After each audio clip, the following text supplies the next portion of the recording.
అప్పుడు వ్యాసుడు మాట్లాడుతున్నటువంటి మాట ఏమిటి అంటే, ధృతరాష్ట్రుడిని ఏది అడుగుతున్నాడో దాని వివరణ అంతా చెప్పు నువ్వు అని సంజయుడితో అన్నాడు. అప్పుడు సంజయుడు చెప్తున్నాడు, అర్జునుడు వాసుదేవుడు వీరిద్దరూ కూడా జగత్తులో గొప్పవారని చెప్పబడ్డ ధనుర్ధారులు. అంటే కృష్ణుడిని కూడా ఆ విధంగానే గొప్ప ధానుష్కుడితడు. మనకు తెలియదు, కోదండ రాముడు అంటాం కానీ కోదండ కృష్ణుడు కూడా ఆయన ధరాసందుని వచ్చిన అక్షౌహిశాలతో కొట్టినప్పుడు వర్ణిస్తారు. పోతన గారు వర్ణిస్తారు, వ్యాసుల వారు వర్ణించారు.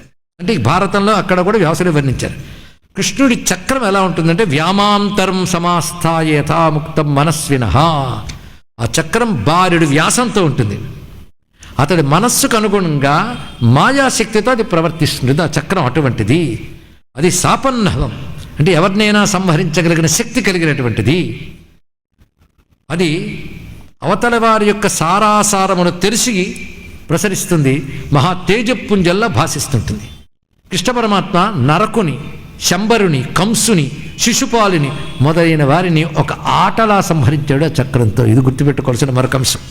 అంతేకాదు, పురుషోత్తముడైన కృష్ణుడు భూమిని, ఆకాశాన్ని, దానికి పైనున్న స్వర్గలోకాన్ని కూడా తన అధీనంలో పెట్టుకున్నటువంటి వాడు.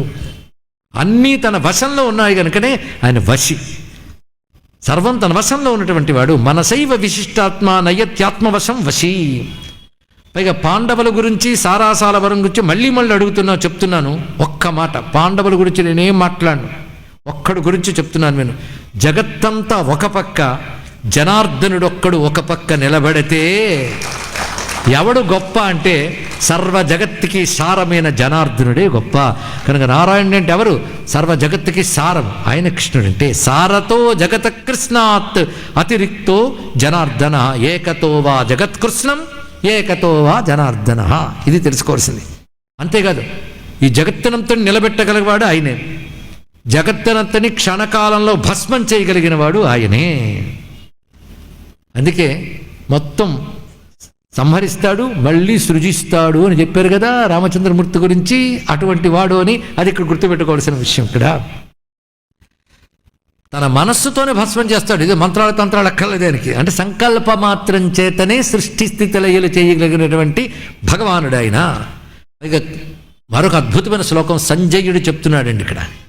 నేను ఎవరెవరైతే పాప సంజయుడు మీకు అసలు నిరాశపడ్డారో, ఆహా సంజయ నమస్కారం చేసుకుంటాం. అంత గొప్ప మాట చెప్తున్నాడు. యత సత్యం యతో ధర్మ యతో హ్రీహి ఆర్జవం యత. ఎక్కడ సత్యం ఉంటుందో, ఎక్కడ ధర్మం ఉంటుందో, ఎక్కడ లజ్జ ఉంటుందో, ఎక్కడ త్రికరణ శుద్ధి ఉంటుందో తతో భవతి గోవింద. అక్కడ గోవిందుడు ఉంటాడు. తతో భవతి గోవింద యత కృష్ణస్తతో జయ. ఒక్క వాక్యం చాలు. ఎక్కడ కృష్ణుడు ఉంటాడో అక్కడ జయం ఉంటుంది. ఇది తెలుసుకో. పైగా ఆయన ఎక్కడుండి పనిచేస్తాడు అనుకున్నాం? మొత్తం ప్రపంచాన్ని నడిపేది పృథివీ, ఆకాశం, ద్యులోకం. వీటిలో పురుషోత్తముడు వ్యాపించి ఆడుకుంటూ ఉంటాడు. వీటన్నిటినీ మూడింటి ఎందుకు వ్యాపించిన వాడతాడు. ఇన్నిట్లో వ్యాపించాడు గనుక ఆయన సర్వభూతములకు ఆత్మ అయినటువంటి వాడు. విచేష్టయతే భూతాత్మ అహమాత్మ గుడాకేశ సర్వభూతాశయ స్థిత. ఆ మాట అంతటా వ్యాపించిన వాడు, అందరిలో ఆత్మగా ఉన్నటువంటి వాడు అతడు.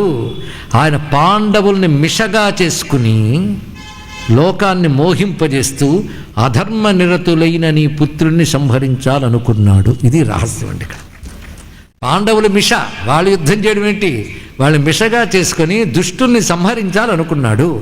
అందుకే ఆయన చేతిలో 3 చక్రాలు తిరుగుతుంటే గుర్తుపెట్టుకో. నీకు కనబడే సుదర్శన చక్రం, అవి కాక 3 చక్రములు ఆయన చేతిలో ఉంటాయి. అదేంటంటే కాలచక్రం, జగచ్చక్రం, యుగచక్రంచ కేశవ ఆత్మయోగేన భగవాన్ పరివర్తయతే అనిశం. ఇదంతా కృష్ణ మహిమ అనబడే ఒక అద్భుతమైన పర్వం అండి. ఇక్కడ కాలచక్రం అంటే సంవత్సర రూపం, జగచ్చక్రం అంటే సృష్టి స్థితి ప్రళయ రూపంతో ఉన్నటువంటిది, యుగచక్రం అంటే కర్మచక్రం అర్థం చెప్పారు నీలకంఠుల వారు. యుగం కర్మచక్రం ఎలా అవుతుందంటే ఒక్కొక్క యుగంలో ధర్మం ఒక్కొక్కలాగా ఉంటుంది. కర్మ ధర్మం రెండు ఒకటేగా. కనుక ధర్మరూపమైన యుగాల్ని అనుసరిస్తూ నడుపుతూ ఉంటాడు కనుక యుగచక్రం. కనుక కాలచక్ర, జగచ్చక్ర, యుగచక్రముల్ని తనదైన శక్తితో నడుపుతుంటాడు. అందుకని ఇలా నడపాలి అని ఆయనకి ఎవరు చెప్పక్కర్లేదు. ఆయన ఇచ్ఛ అది ఇక్కడ అలా నడిపేవాడు. అందుకే కాలానికి, మృత్యువుకి, చరాచర ప్రపంచానికి ప్రభువు కృష్ణుడు ఒక్కడే. ఇది తెలుసుకో. కాలస్య చ ఈ మృత్యోశ్చ జంగమస్థావరశ్చ ఈశతే భగవాన్ ఏకః సత్యమేతద్బ్రవీమితే. ఇది సత్యం చెప్తున్నాను విను. ఆయన మాయా ప్రభంతోనే లోకాలు నిర్వహింపబడుతున్నాయి. ఆయన మాయతోనే లోకాలు నిర్వహించినప్పుడు మనం ఏం చేయాలి? ఆయన్ను మాత్రమే శరణు పొందాలి. ఇది అద్భుతమైన మాట. ఈ రెండు తెలుసుకుంటే చాలండి. విశ్వమంతా ఆయన మాట నడుపుతున్నాడు, నువ్వు ఆయన శరణు పొందు. ఎందుకంటే విశ్వంలో ఏ ఒక్కటి మార్చగలిగి నడపగలిగే శక్తి నీకు లేదు. ఎందుకు? అది ఆయన మాయలో ఉంది. కనుక నువ్వు చేయవలసిందేంటి? ఆయన శరణు వేడమే. సరేదే భావం ఇక్కడ. దైవీ ఏషా గుణమయి మమ మాయా దురత్యయ. మొదటి వాక్యం ఇది. ఆయన మాయతే నడుస్తుంది. మరి చేయవలసింది ఇది. మామేవ ఏ ప్రపద్యంతే మాయామేతాన్ తరంతితే తేన వంచయతే లోకాన్ మాయాయోగేన కేశవః ఏ తమేవ ప్రపద్యంతే నతే ముహ్యంతి మానవః. నిన్న ఇవాళంతా భగవద్గీత విన్నట్టే ఉన్నది కదా. అనగానే ధృతరాష్ట్రుడు అడుగుతున్నాడు. అద్భుతమైన విషయం అండి ఇక్కడ. కృష్ణుడు సర్వలోకేశ్వరుడని నీకెలా తెలుసు? నేనెందుకు తెలుసుకోలేకపోతున్నాను? ఆయనకి ఎలా తెలుసు అంటే వేరే విషయం. నేనెందుకు తెలిసిపోతున్నాను? ఎందుకంటే కృష్ణుడు ఇప్పటివాడే ఎప్పటివాడో కాదు. నీకు నాకు పరిచయమే, బంధుత్వం ఉన్నవాడే. అటువంటి వాడు సర్వలోకేశ్వరుడని నీకు తెలుసు, నాకెందుకు తెలియలేదు? ఇది కూడా ఆలోచించవలసింది. చాలామందికి ఎందుకు భగవంతుడికి తెలియబడ్డు? దానికి సమాధానం ఇక్కడ. ధృతరాష్ట్రుడు మనందరి తరపున అడుగుతున్నాడు. అడిగితే విను. నీకెందుకు తెలియడో నాకెందుకు తెలుస్తాడో చెప్తున్నాను.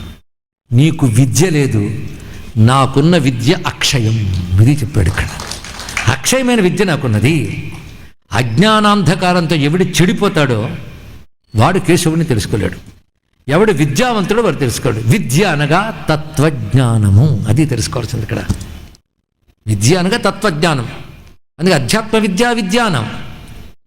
అధ్యాత్మ విద్యా మహావాక్య మీమాంస హంసుల్ మాత్రమే తెలుసుకోగలిగేది పరతత్వం. పరతత్వం తెలిసినవాడు కృష్ణుడు తెలుస్తాడు. కానీ కృష్ణుడు పరతత్వము.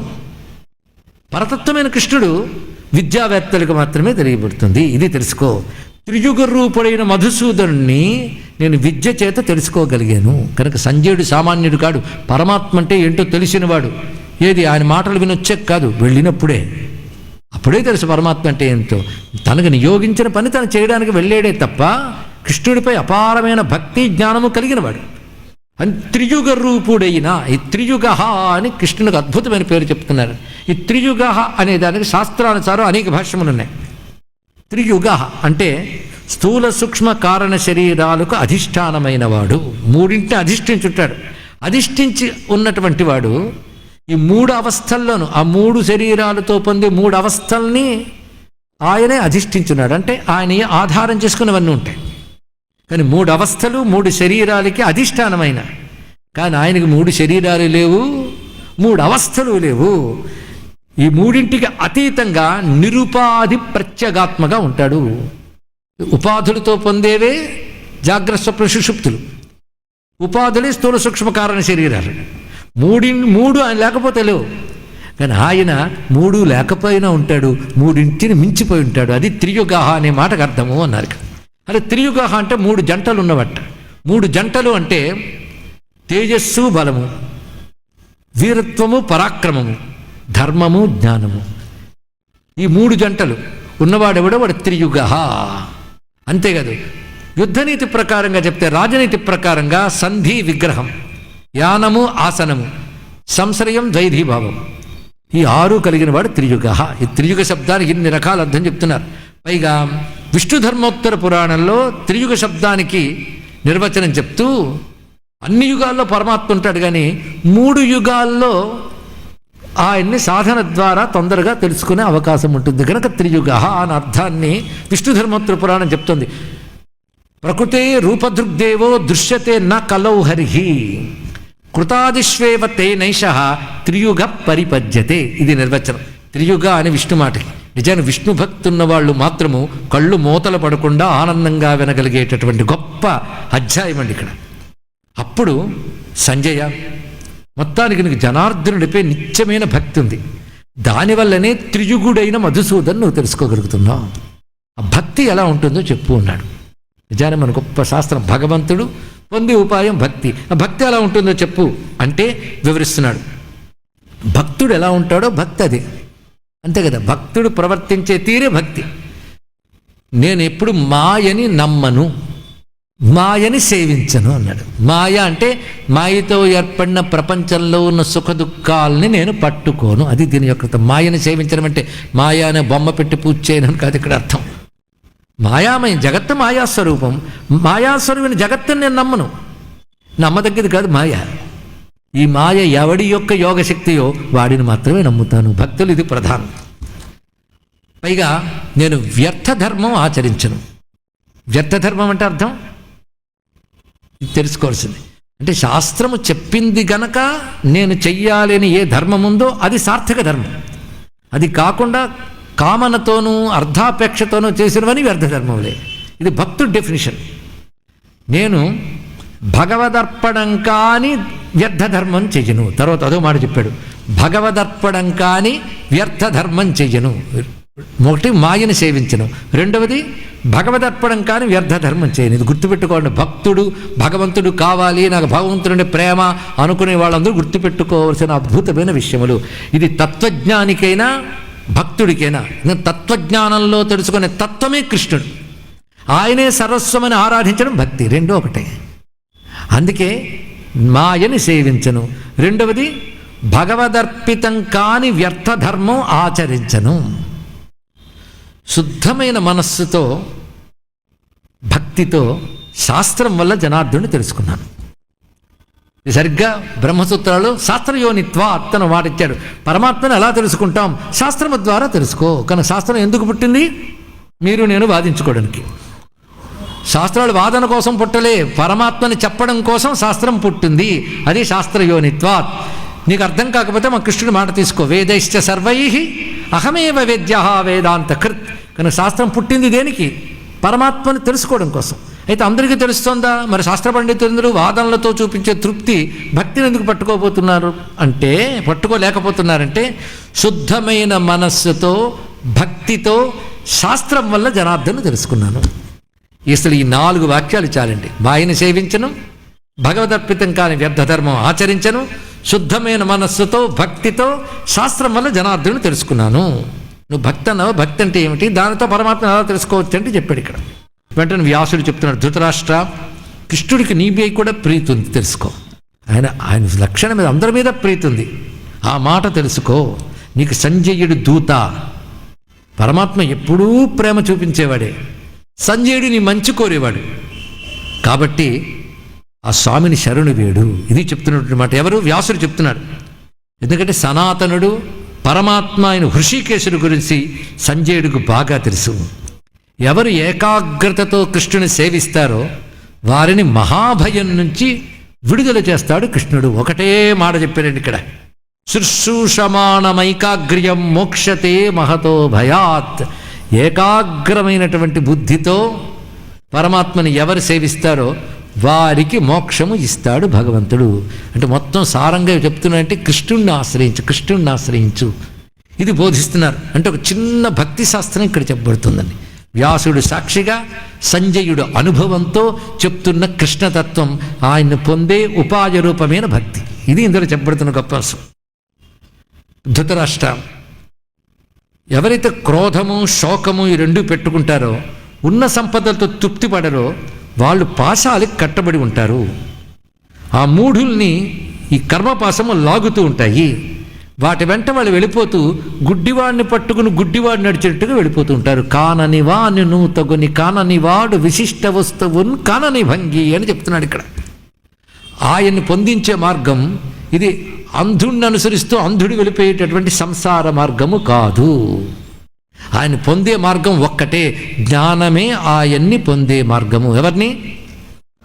పరమాత్మని పొందే. ఏష ఏకాయన పంథ ఏన యాంతి మనీషిణః తన్ దృష్ట్వా మృత్యుమచ్చేతి మహాంస్తత్ర నసజ్జతి. పరమాత్మని పొందే మార్గం ఒక్కటి మాత్రమే ఉంది, ఎక్కువ లేవులే. ఎక్కువ దారులు ఉంటే కన్ఫ్యూజన్, ఇందులోనో అందులోనే. ఒకటే మార్గం పరమాత్మను పొందాలంటే, అది తెలుసుకో. బుద్ధిమంతులు ఆ మార్గంలో వెళతారు. ఆ మార్గంలో వెళ్ళి వాళ్ళు మృత్యువుని దాటేస్తారు, మరి సంసారంలో తగులుకోరు. ఆ మార్గం ఒక్కటే. అంటే ఆ మార్గం ఏంటో నాకు చెప్పవా? ఎందుకంటే నేను శ్రీకృష్ణుని చేరి ఉత్తమ సిద్ధిని పొందాలనుకుంటున్నాను అన్నాడు. ఎవడు? ధృతరాష్ట్రుడు. అనగానే గొప్ప మాట చెప్తున్నాడు ఇక్కడ. సంజయుడు అంటున్నాడు. సంజయుడు వ్యాసుని శిష్యుడు, అది కూడా తెలుసుకోవాల్సినది. ఎందుకంటే ఈ మహానుభావుడు తర్వాత మనకి చాలా ముఖ్యమైనటువంటి బాధ్యత వహిస్తాడు. నాకృతాత్మా కృతాత్మానం జాతు విద్యా జనార్దనం ఆత్మనస్తు క్రియోపాయ నాణ్యత్రేంద్రియ నిగ్రహాత్. ఇదే ఒకటే మాట. ఆ జ్ఞాన మార్గం అంటే ఏంటో చెప్పు అంటే, పరమాత్మని పొందడానికి ఒకటే మార్గం అంటే ఆ మార్గం ఏంటో చెప్పు. ఒకటే మార్గం. ఆ మార్గం ఏమిటి అంటే, మనసును వశపరుచుకోలేనివాడు నిత్యసిద్ధుడైన కృష్ణుని తెలుసుకోలేరు. కృష్ణుడు నిత్యసిద్ధంట. ఏం మాట అండి అతను! ఇవన్నీ వ్యాఖ్యానిస్తుంటే ఉపనిషద్ వాక్యాలు గుర్తుకొస్తుంటాయి. అంత కృష్ణుడు అంటే భగవంతుడు అనగా పరమాత్మ అనగా బ్రహ్మము నిత్యసిద్ధము. అంటే ఏదో కష్టపడి నువ్వు పొందాలి కదా. కష్టపడి పొందాలంటే అప్పటి వరకు లేదు గనక దొరికింది, అదే అర్థం. అప్పటి వరకు లేనివాడు కాడు కృష్ణుడు, ఎప్పుడూ ఉన్నవాడే కృష్ణుడు. అది నిత్యసిద్ధుడు.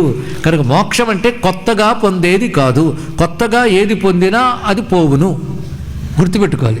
ఇప్పటి వరకు లేనిది ఇప్పుడు వచ్చిందంటే ఇప్పటి వరకు లేదు కదా, తర్వాత కూడా ఉండదు. అది గుర్తుపెట్టుకుంటే చాలు. లేనిది వచ్చిందంటే తర్వాత ఉండదు. ఒక్క సూత్రం గుర్తుపెట్టుకుంటే చాలు. అని ఇదివరకు లేని శరీరం ఇప్పుడు వచ్చింది, ఇది పోతుంది. కనుక పరమాత్మ అలాగా మేము కష్టపడి ఇలా సాధిస్తే వచ్చాడండి అంటే దీనికి శాస్త్రం గొప్ప గొప్ప మాటలు చెప్తోంది. ఇక్కడ 4 పదార్థాలు కలిపి వండిన వంట లాంటి వాడు కాడు భగవంతుడు అంటే అర్థము. అలాగే పాలల్లో పెరుగు తోడిస్తే మళ్ళీ పెరుగు అవుతుంది, అలాగా పరిణామంగా దొరికేవాడు కాడు. ఆయన ఎప్పుడూ ఒకేలా ఉన్నవాడే. ఎప్పుడూ ఉన్నవాడిని పట్టుకోవడమే మోక్షము, కొత్తగా వచ్చేది కాదు. ఇది తెలుసుకోవాల్సినది. సంసారం కొత్తగా వచ్చింది, ఎప్పుడో పోతుంది. ఎప్పుడో అనేది తెలియక ఎప్పుడు పుడుతూనే పోతుంటాం మనం. ఇక్కడ నిత్యసిద్ధుడు పరమాత్మ. ఆయన పొందాలంటే ఒకటే మార్గము, మనస్సుని వశపరుచుకోవడం తప్ప మరొకటి లేదు. బలవాన్ ఇంద్రియగ్రామం విద్వాంసం అపకర్షతి. కనుక ఇంద్రియ నిగ్రహం లేనటువంటి వాడు పరమాత్మని పొందలేడు. కానీ ఒకే మార్గం ఏది అంటే, మనస్సుని ఇంద్రియాలను అదుపులో పెట్టుకున్నవాడు మాత్రమే నిత్యసిద్ధుడైన కృష్ణ పరమాత్మని పొందగలరు. అందుకే ఇంద్రియాలని కోరికల నుంచి మళ్లించడం, పొరపాటు పడకపోవడం, అహింస, ఈ 3 నిస్సందేహంగా నీకు భగవత్ సంబంధమైన జ్ఞానాన్ని ఇస్తాయి. జ్ఞానం రావాలంటే 3 ఉండాలట.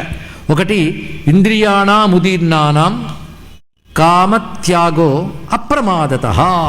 ఇంద్రియాలను నిగ్రహించడం ఒకటి, అంటే కోరికల నుండి ఇంద్రియాలను మళ్లించడం ఒకటి. అప్రమాదత, పొరపాటు పడకోపడం. సరిగ్గా సనస్సు జాతీయంలో మాట చెప్తాడు, ప్రమాదమే మృత్యువు అన్నాడు.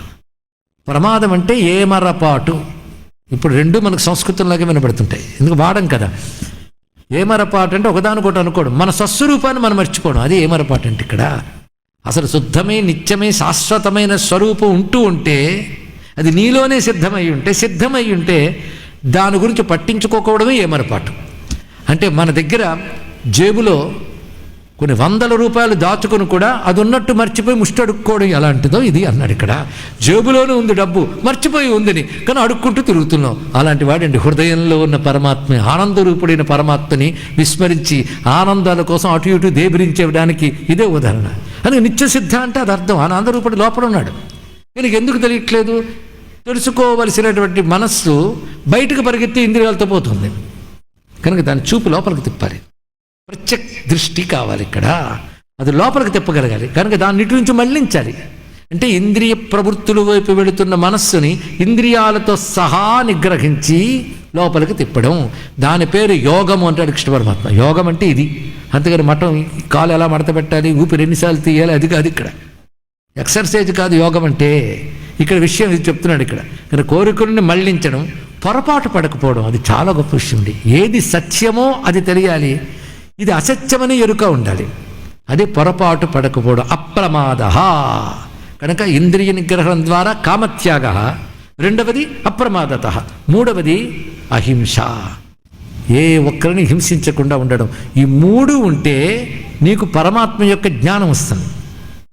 ఆ జ్ఞానం తప్ప మరొక మార్గం లేదు. ఆ జ్ఞానం పొందడానికి నేను చెప్పిన ఇది తప్ప మరొక మార్గం లేదు. ఇది తెలుసుకో. అందుకే ఎప్పుడు ఇంద్రియాలను అదుపులో పెట్టే ప్రయత్నం చేయి. నీ బుద్ధిని జారిపో, నీకు దాని విషయాల నుండి మళ్లించు. ఈ మార్గం పట్టుకునే బుద్ధిమంతులు పయనించారు. కనుక నిగ్రహమే జ్ఞానము. ఇది గుర్తుపెట్టుకు, ఒక్క మాట గుర్తుపెట్టుకు.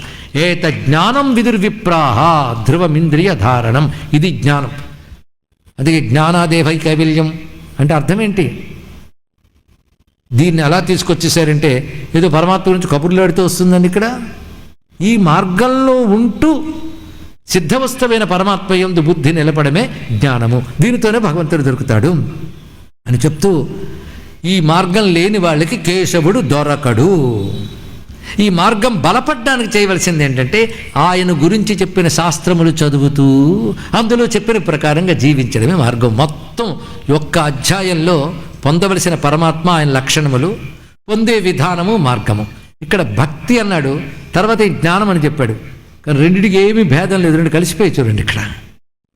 కనుక అసలైన భక్తికి నిర్వచనము పరాభక్తి అయితే దానికి నిర్వచనము జ్ఞానభక్తే. కానీ జ్ఞానభక్తి రెండు కాదు, పరమాత్మను పట్టుకునే మార్గం ఇది అని చెప్తూ, ఇంద్రియ నిగ్రహం లేని మానవులకు కేశవుడు అప్రాప్య, దొరకడు తెలుసుకో. అప్రాప్య కేశవో రాజన్ ఇంద్రియై అజితై నృభి ఆగమాధిగతాత్ యోగాత్ వశీతత్వే ప్రసీదతి. కనుక ఈ నిగ్రహంతో శాస్త్రాధ్యయనం చేసిన వాడు ఆ శాస్త్ర సహాయంతో యోగమును అవలంబించి, అంటే సాధన చేసి, అంటే ఇంద్రియ నిగ్రహం ఎలా సాధ్యమవుతుంది? నిరంతరం భగవంతుడి గురించి వింటూ ఉంటే ఇంద్రియాలు కొంత మేరకు భగవంతుడి వైపు మరుతాయండి. ప్రపంచం గుర్తుకొస్తుంటే ప్రపంచం వెళుతుంది, పరమాత్మ గుర్తొస్తే ప్రపంచం పరమాత్మవే వెళుతుంది. దాన్ని చేయవలసింది ఏమిటి? ఆయన గురించి చెప్పిన శాస్త్రముల అధ్యయనం చేస్తూ ఉంటే మనస్సు పరమాత్మ వెళుతుంది, దానితో నిగ్రహించగలవు, దానితో పరమాత్మను పొందగలవు. ఇది చెప్తున్నారు. అతనికి తత్వము ప్రసన్నం అవుతుంది. ఇప్పుడు స్పష్టమైపోయింది కదా. నిగ్రహించిన మనస్సుతో పరమాత్మ వెళ్ళాలంటే శాస్త్రాధ్యయనం చేయాలి, యోగాన్ని అవలంబించాలి. ఈ రెండిటితో నిగ్రహింపబడిన మనసు పరమాత్మను పొందుతుంది. అప్పుడు తత్వం అతడికి లభిస్తుంది. ఇది చెప్పారు.